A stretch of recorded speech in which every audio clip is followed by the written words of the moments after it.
Hello, people! On Pokemon Day 2024, Game Freak announced a major upcoming mainline Pokemon game in Pokemon Legends ZA.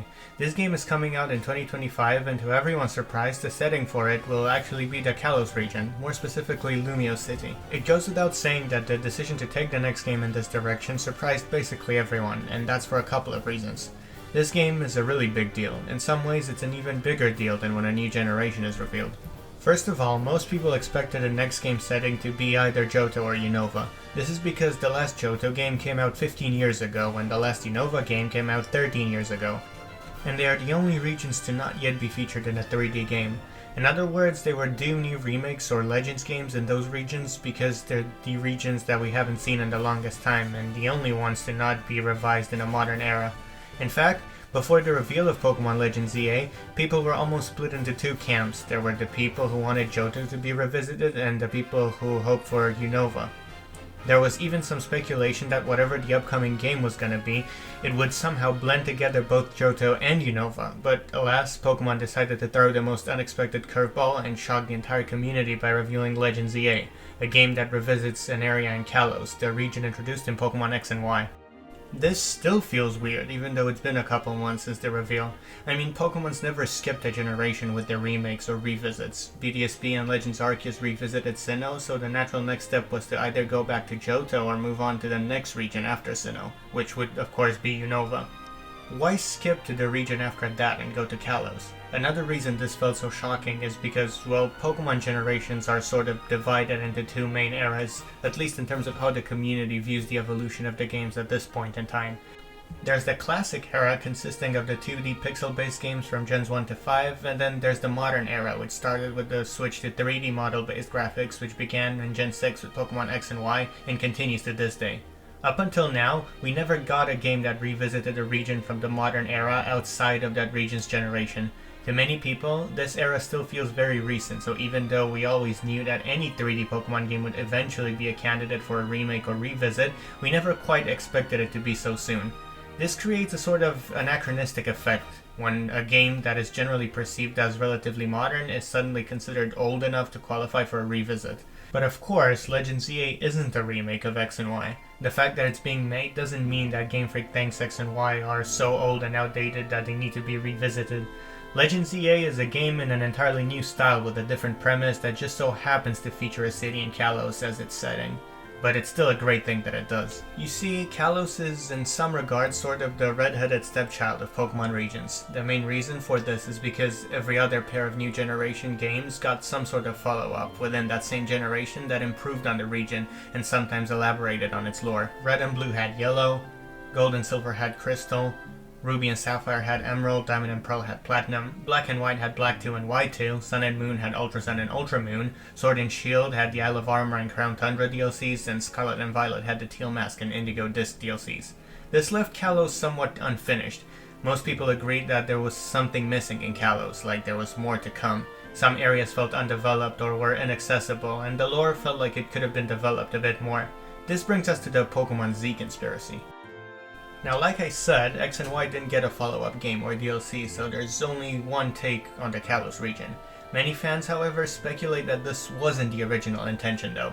There's compelling evidence that a third game like Pokemon Z or some other Kalos follow-up was intended to release at some point. First of all, X and Y have Xerneas and Yveltal as their mascots respectively, but the Aura Trio has a third member in Zygarde. Zygarde never got its own game, and its new forms were just sorta awkwardly inserted into Sun and Moon. Furthermore, the Generation 6 anime's last season is titled Pokemon the Series X, Y, and Z, and the story revolves around Zygarde. Even the Pokemon Adventures manga points at the supposedly intended yet never realized Zygarde focus because after the series covers the events of the main story of X and Y, the plot continues and shifts its focus on to none other than Zygarde. Almost like that last chunk of the story was supposed to be tied to a Zygarde game that was never released, much like how the last stretch of the Sun and Moon and Sword and Shield arcs of the manga focused on those games as follow-ups. Finally, there's the fact that 2015 suspiciously lacked a Pokemon mainline release, even though it was during a streak of otherwise consecutive yearly releases. This fabled Pokemon Z became an object of desire to many fans. People wanted to see a fully realized version of Kalos, but some felt like they were deprived of it because a game like Pokemon Z was never released. The idea of this game transcended realistic expectations and even became a joke. Every time a new game was about to be announced, some people jokingly claimed that it would be finally Pokémon Z's turn, even well after Gen 6. Imagine people's reaction when this running joke actually became reality with Pokémon Legends ZA. Of course, the titles aren't exactly the same, but they both have the letter Z in them, indicating a relation to Zygarde. I am confident in saying that getting Legends ZA is even better than anything we imagined for Pokémon Z, which leads me to my next point, the Legend series. The Legend series is a sub-series of mainline Pokémon games that started in 2022 with Pokémon Legends Arceus. The game was generally well received, and most members of the fandom agreed that it was a much needed change of pace for Pokémon. The game allows you to aim and throw Pokeballs at Pokemon in real time without entering battle. You can take on boss battles where you yourself, as a human character, need to dodge attacks and move around the battlefield. In fact, you can theoretically beat every boss fight in Legends Arceus without ever sending out your Pokemon.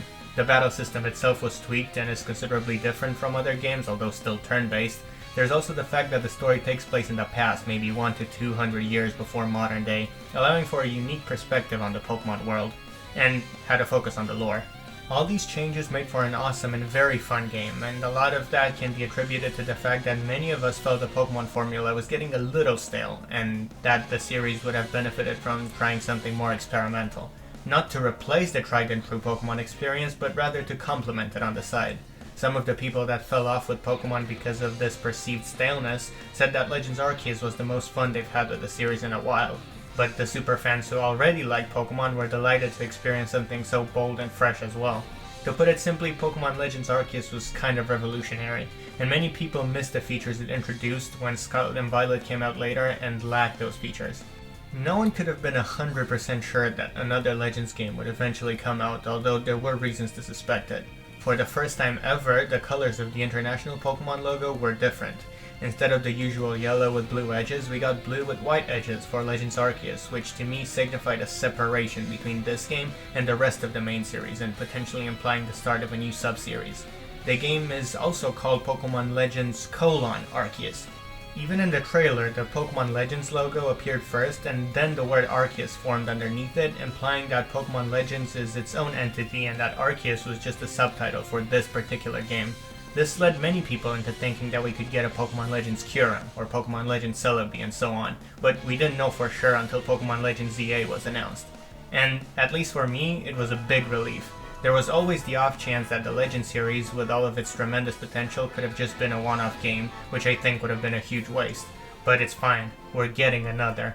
I also think it would be weird for them to develop a whole new battle system just to scrap it, but as of now we don't know for sure that Legends ZA will use the same battle system as Legends Arceus, although I find it likely. Either way, the confirmed return of the beloved Legends series is definitely a massive cause for celebration, and this can be felt in the fandom.